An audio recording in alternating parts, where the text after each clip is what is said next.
नमस्कार. Ignite अकॅडमीच्या YouTube चॅनलवरती आपणा सर्वांचं अगदी मनपूर्वक स्वागत.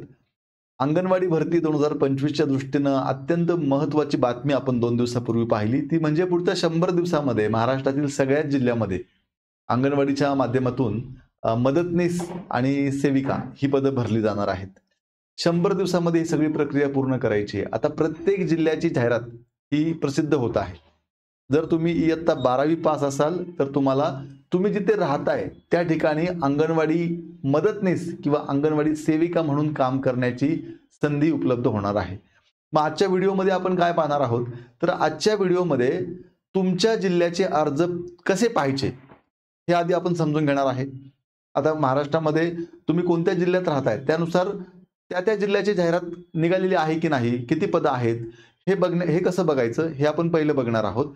त्यानंतर या 2 पदांसाठी मदतनीस आणि अंगणवाडी सेविका या पदासाठी फॉर्म भरण्यासाठी कोणते कोणते डॉक्युमेंट आपल्याला लागणार आहेत हेही आपण पाहणार आहोत आणि अर्ज कसा करायचा आहे हेही आपण आजच्या व्हिडिओमध्ये समजून घेणार आहोत. तेव्हा हा व्हिडिओ संपूर्ण व्हिडिओ बघा, तुमच्या मनात एकही प्रश्न राहणार नाही. आता स्टेप बाय स्टेप आपण सगळ्या गोष्टी समजून घेऊया.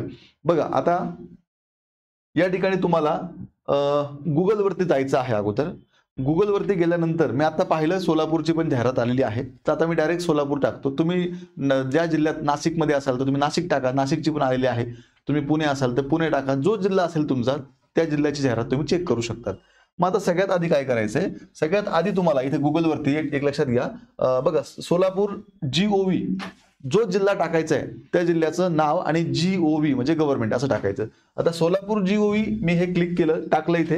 हे टाकल्यानंतर अशा पद्धतीनं सोलापूर जिल्ह्याची वेबसाईट जी आहे ती आपल्या समोर दिसते आहे. या वेबसाईटला तुम्ही परत क्लिक करा.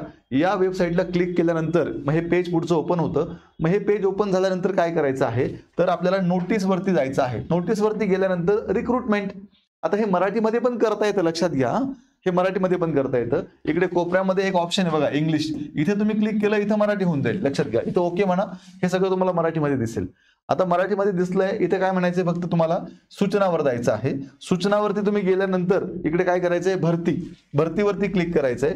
भरतीवरती क्लिक केल्यानंतर बघा या ठिकाणी तुम्हाला दिसतंय का, हे पहिलंच कॉलम आहे बघा, बाल विकास प्रकल्प अधिकारी नागरी प्रकल्प सोलापूर जिल्हा. ठीक आहे, हे दिसतंय तुम्हाला, इथे ऍड आलेली आहे. मग तुम्ही काय करायचं, ही ऍड ओपन करायची. बघा ही अशा पद्धतीने आता ही झाली ऍड ओपन. आता ही ऍड ओपन झाली. आता ही जाहिरात आहे. या जाहिरातीमध्ये अगोदर तर सगळी इन्फॉर्मेशन दिली आहे, किती जागा आहे, फॉर्म कधीपासून कधीपर्यंत भरायचे, आणि नंतर मग फॉर्म पण दिलेला आहे. बघा मग आता या ठिकाणी ही जाहिरात आहे. आता सगळ्यांना दिसतंय का, बघा एकदा मला सांगा. बघा या ठिकाणी एकात्मिक बाल विकास सेवा योजना हे डिपार्टमेंटचं आपलं नाव आहे.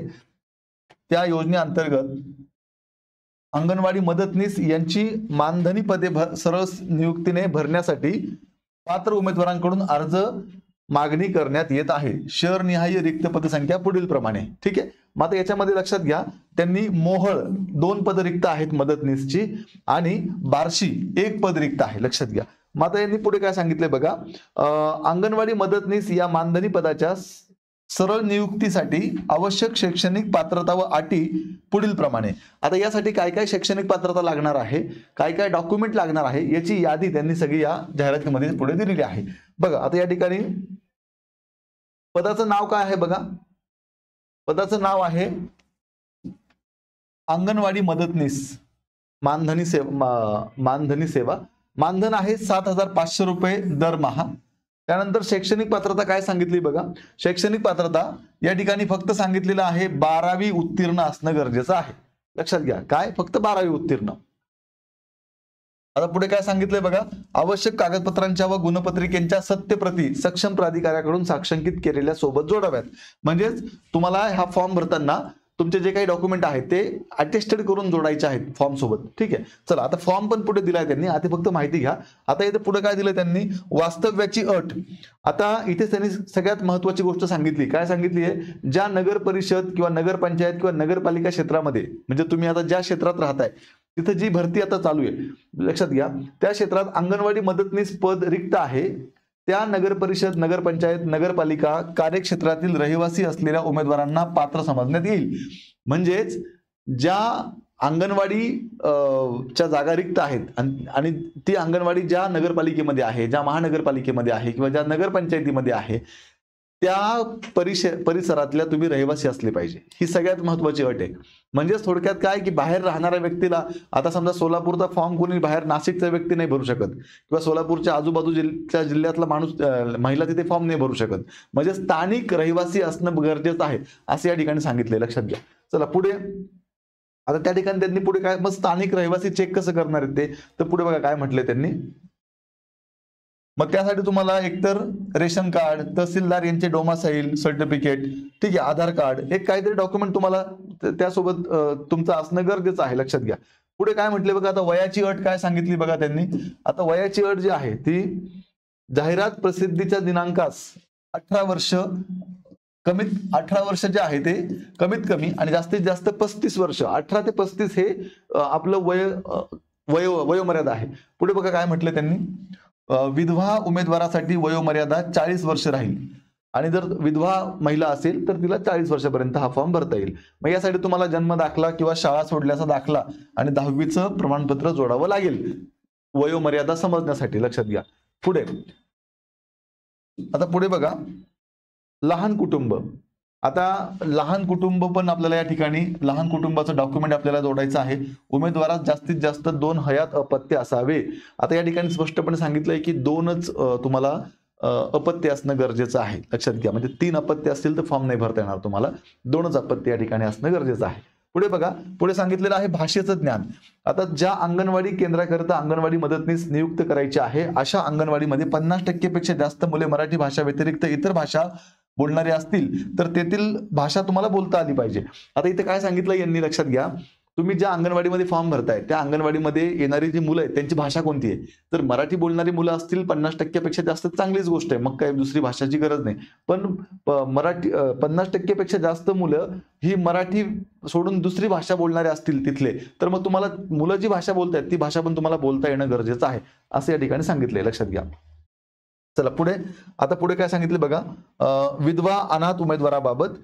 उमेदवार विधवा असल्यास अथवा अनाथ असल्यास स्वयं घोषणापत्र व सोबत पतीचे मृत्यू प्रमाणपत्र जोडावे, लक्षात घ्या. म्हणजे विधवा महिला असेल तर पतीचं मृत्यूपत्र आणि अनाथ असल्यास तुम्हाला अनाथ सर्टिफिकेट तुमच्याकडे असणं गरजेचं आहे, लक्षात घ्या. आता पुढे काय म्हटलंय बघा, पुढे म्हटलंय बदली. आता बदली होते का, तर इथे बदली होत नाही, लक्षात घ्या. इथे स्थानिक उमेदवार हा भरती केला जात असल्यामुळे इथे बदली होत नाही, लक्षात घ्या. पुढे प्रवर्ग. आता तुम्ही ज्या प्रवर्गातनं येताय, तुमची जी कॅटेगरी आहे SC ST NT OBC जी काय असेल ती, तुम्ही ज्या प्रवर्गातनं येताय त्या प्रवर्गाचं सर्टिफिकेट तुमच्याकडे असणं गरजेचं आहे, अर्थात जातीचा दाखला तुमच्याकडे असणं गरजेचं आहे. पुढे बघा अनुभव. आता अनुभव काय सांगितलाय, आता तुम्हाला अनुभव असेल तर तुम्हाला 5 मार्क एक्स्ट्रा भेटतात, लक्षात घ्या. मग आता इथे पेपर कुठलाच द्यायचा नाही आपल्याला, लक्षात घ्या. पेपर न देता डायरेक्ट आपल्याला इथे जॉईन होण्याची संधी आहे. आता अनुभव, शासकीय यंत्रणेतील एकात्मिक बाल विकास सेवा योजना अंतर्गत अंगणवाडी सेविका किंवा मिनी सेविका किंवा मदतनीस म्हणून कमीत कमी 2 वर्ष अनुभव असल्यास सक्षम प्राधिकाऱ्यांच्या साक्षांकित प्रमाणपत्राच्या प्रत जोडावी.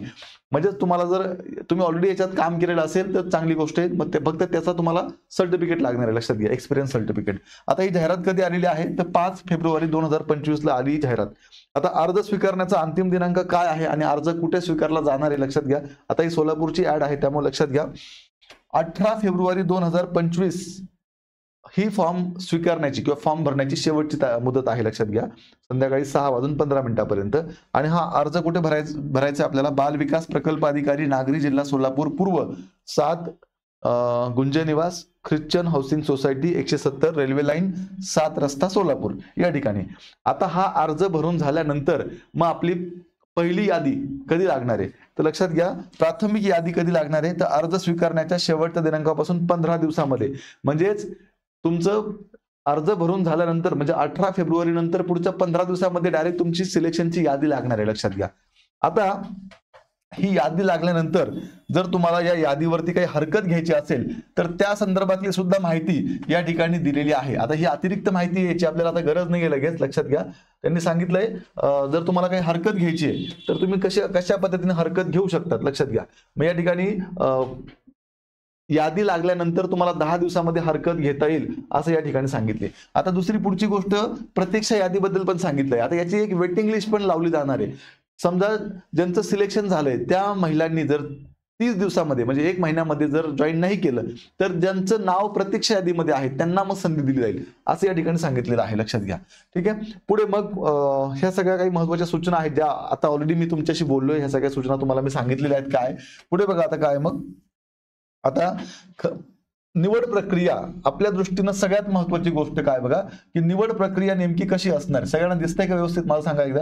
बघा निवड प्रक्रिया सगळ्यांच्या मनातला प्रश्न आहे की आता परीक्षा पण नाहीये मग निवड नेमकी कशी होणार आहे.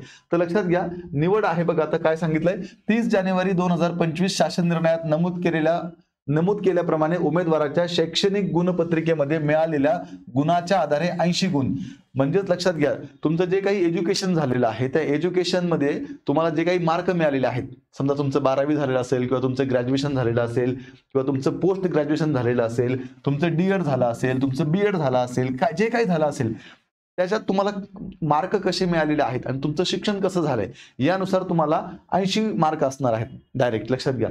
आणि मग याच्यासोबत MSCIT पण असणं इथे सांगितलेलं आहे, लक्षात घ्या. आता हे 80 मार्क झाले. आता उरलेले जे 20 मार्क आहेत पुढचे अतिरिक्त 20 गुण कशाला आहेत मग तुम्ही जर विधवा किंवा अनाथ असाल तर तुम्हाला 10 मार्क मिळणार आहेत. त्यानंतर तुम्ही जर अनुसूचित जाती जमातीच्या असाल SC ST मध्ये असाल तर 5 मार्क तुम्हाला मिळणार आहे. त्यानंतर इतर मागासवर्ग किंवा विमुक्त जाती म्हणजे OBC किंवा NT प्रवर्गामध्ये तुम्ही असाल तर मग तुम्हाला काही एक्स्ट्रा मार्क मिळणार आहे.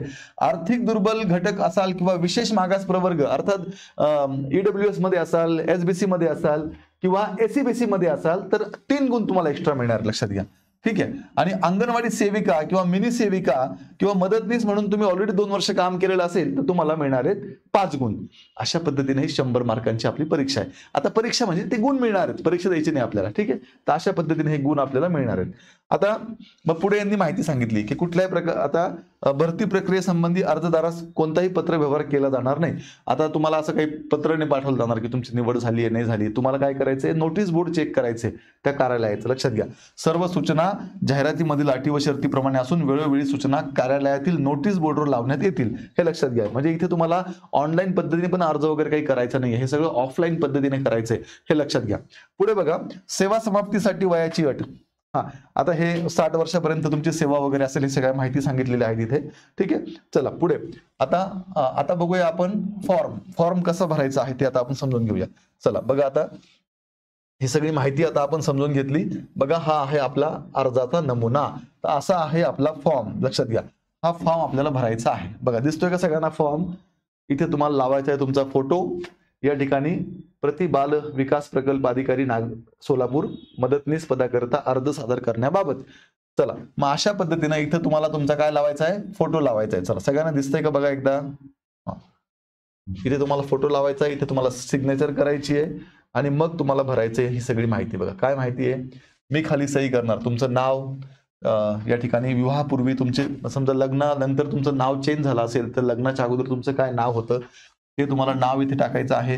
त्यानंतर विवाहानंतर तुमचं संपूर्ण नाव काय ते टाकायचं आहे. तुमची जन्मतारीख या ठिकाणी टाकायची आहे.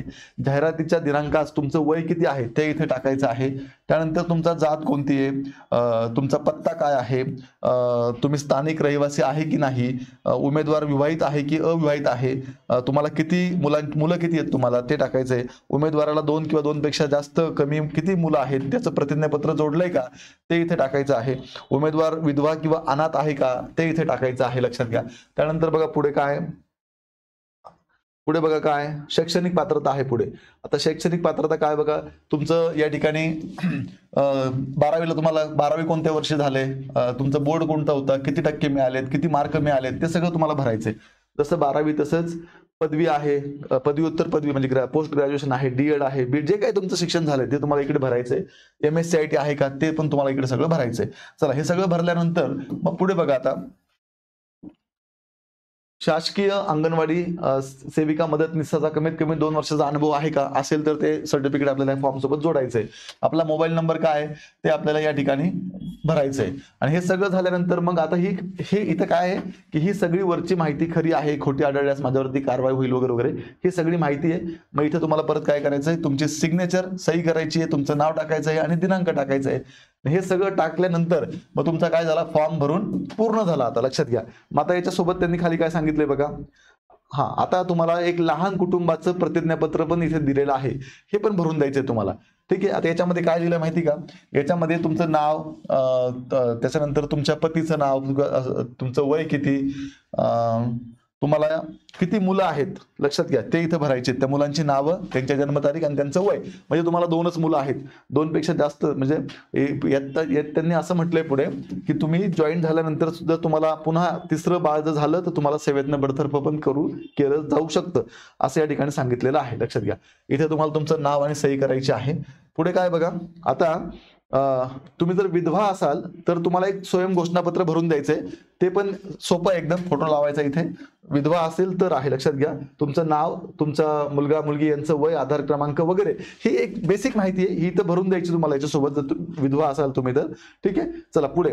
आता अर्जासोबत काय काय जोडायचं आहे हे लक्षात घ्या. अर्जासोबत आपल्याला काय काय जोडायचं आहे, अर्जासोबत अटेस्टेड करून जोडायचं आहे आपल्याला. लक्षात घ्या. मग काय जोडायचंय बघा, तो उमेदवाराने विवाहापूर्वीचे नाव व विवाहानंतरचे नाव. आता तुमचं लग्नाच्या अगोदर नाव वेगळं होतं आणि लग्नानंतर आता नाव बदलले, डॉक्युमेंट बदललेत, तर तुम्हाला काय करायचं आहे, 100 रुपयाच्या स्टॅम्प पेपरवरती एक प्रतिज्ञापत्र करायचं आहे. लक्षात घ्या की लग्नाच्या अगोदरचं जे नाव आहे ते आणि आत्ताचं जे नाव आहे ते दोन्ही व्यक्ती एकच आहेत असं. पुढे बघा, जन्म दाखला किंवा शाळा सोडल्याचा दाखला हे लागणार आहे. लक्षात घ्या.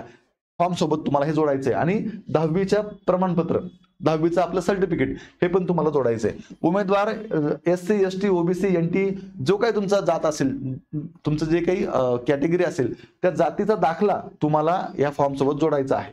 त्यानंतर आधार कार्ड, रेशन कार्ड, तहसीलदार यांचे डोमासाईल सर्टिफिकेट, रहिवासी प्रमाणपत्र यापैकी काहीतरी एक लागणार आहे. लक्षात घ्या. तुम्ही तिथले स्थानिक रहिवासी आहे याची नोंद होण्यासाठी. उमेदवार संबंधित नगर परिषद, नगरपंचायत, नगरपालिका क्षेत्रातील रहिवासी असल्याबाबतचे स्वयं घोषणापत्र जे हे फॉर्म सोबतच जोडलेले आहे. लक्षात घ्या. त्यानंतर लहान कुटुंबाचं प्रतिज्ञापत्र हे तुम्हाला या ठिकाणी लागणार आहे. त्यानंतर पुढे बघा, आता हे सगळं या फॉर्म मध्येच दिलंय.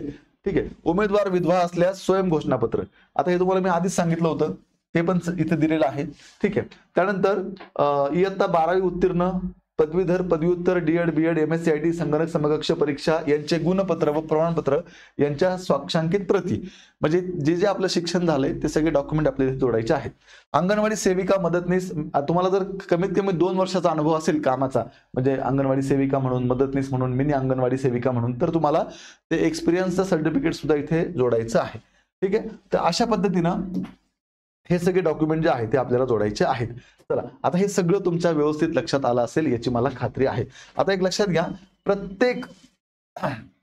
प्रत्येक जिल्ह्याच्या जागा तुम्ही अशा पद्धतीनं चेक करू शकतात. मी तुम्हाला एकदम डिटेलमध्ये माहिती दिलेली आहे. आता ही प्रत्येक जिल्ह्याची माहिती अशीच आहे, फॉर्म असाच भरायचा आहे, यात काही वेगळं काहीच नाही. लक्षात घ्या. मार्कांची वर्गवारी वगैरे सगळं सेम आहे. म्हणून मी तुम्हाला एक जिल्हा अगोदर सांगितला जेणेकरून तुम्हाला बाकीच्या जिल्ह्यांची आयडिया येईल. लक्षात घ्या. आता यात तुम्हाला आणखी काही अडचण वाटत असेल, तुम्हाला आणखी काही मदत हवी असेल तर नक्कीच इग्नाइट अकॅडमीचा हा नंबर आहे 8888256117 या नंबरला संपर्क करा. आणि या अंगणवाडी सेविकेच्या संदर्भाने तुम्हाला अशीच महत्त्वपूर्ण माहिती वेळोवेळी प्राप्त करून घ्यायची असेल तर आत्ताच इग्नाइट अकॅडमीचं तुम्ही जे हे YouTube चॅनल बघताय, हे YouTube चॅनल आत्ताच सबस्क्राईब करा, जेणेकरून सगळ्या महत्त्वाच्या अपडेट्स तुम्हाला इथेच बघायला मिळेल. मला आता अशी आशा आहे की हा सगळा व्हिडिओ झाल्यानंतर तुमच्या मनातील जवळजवळ सगळ्या प्रश्नांची उत्तरं तुम्हाला मिळाली असतील. तेव्हा जर तुम्ही ह्या परीक्षेसाठी किंवा तुम्ही ह्या पदांसाठी, परीक्षा म्हणतोय मी कारण ते परीक्षेचं सगळं असल्यामुळे तोंडात येतंय, परीक्षा नाही याला, तुम्ही या पदासाठी जर पात्र होत असाल, तुम्हाला वाटतंय की आम्हाला अंगणवाडी सेविका किंवा मदतनीस म्हणून मला काम करायचंय, तर तुमच्यासाठी खूप चांगली संधी आहे. या संधीचं तुम्ही नक्की सोनं करा. हा फॉर्म तुम्ही भरून टाका. खूप सोपं आहे, सगळं मी तुम्हाला समजून सांगितलंय आणि वेळोवेळी तुम्हाला नवीन नवीन अपडेट्स या चॅनलला मिळणार आहे. मी आपणा सर्वांना अगदी मनापासून शुभेच्छा देऊन आजचा हा व्हिडिओ थांबवतो. खूप खूप धन्यवाद.